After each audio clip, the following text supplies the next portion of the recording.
આજથી ચોમાસાની એન્ટ્રી થઈ ગઈ છે, એટલે કે આજથી ચોમાસું ગુજરાતમાં બેસી ગયું છે. એ વચ્ચે જાણીતા હવામાન અંબાલાલ પટેલ દ્વારા વરસાદના રાઉન્ડને લઈને મહત્વની આગાહી કરવામાં આવી છે, જેમાં હવે વરસાદનો રાઉન્ડ શરૂ થવા જઈ રહ્યો છે. તેમાં ભારેથી અતિ ભારે ગુજરાતના વિસ્તારોમાં વરસાદ પડશે.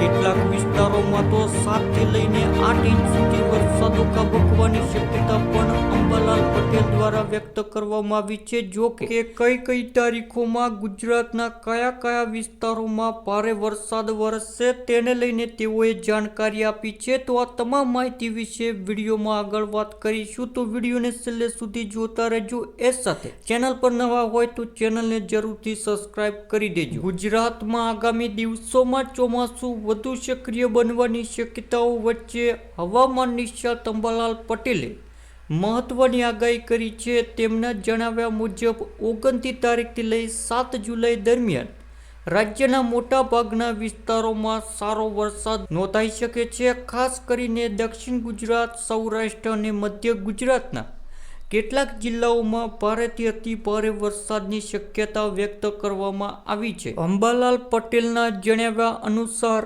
28 ને 29 જૂન દરમિયાન બંગાળની ખાડીમાં એક લો પ્રેશર સિસ્ટમ સર્જાઈ શકે છે. આ સિસ્ટમના પ્રભાવને કારણે ગુજરાતમાં વરસાદી પ્રવૃત્તિઓમાં વધારો થશે.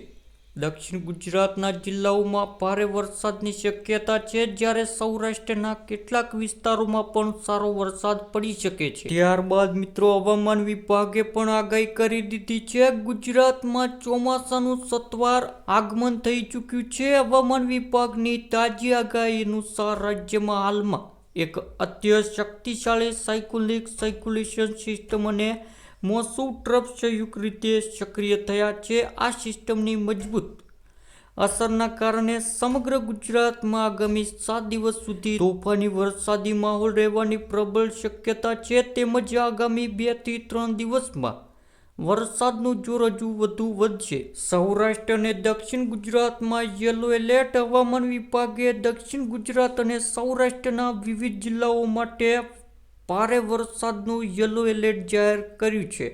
ખાસ કરીને સૌરાષ્ટ્રના અમરેલી અને ભાવનગર જિલ્લાઓમાં ભારે વરસાદની આશંકા છે. આ ઉપરાંત જૂનાગઢ, ભરૂચ, વડોદરા, પંચમહાલ, દાહોદ, તાપી, નવસારી અને છોટાઉદેપુરમાં ગાજવીર અને તીવ્ર પવન સાથે વરસાદી માહોલ રહેશે.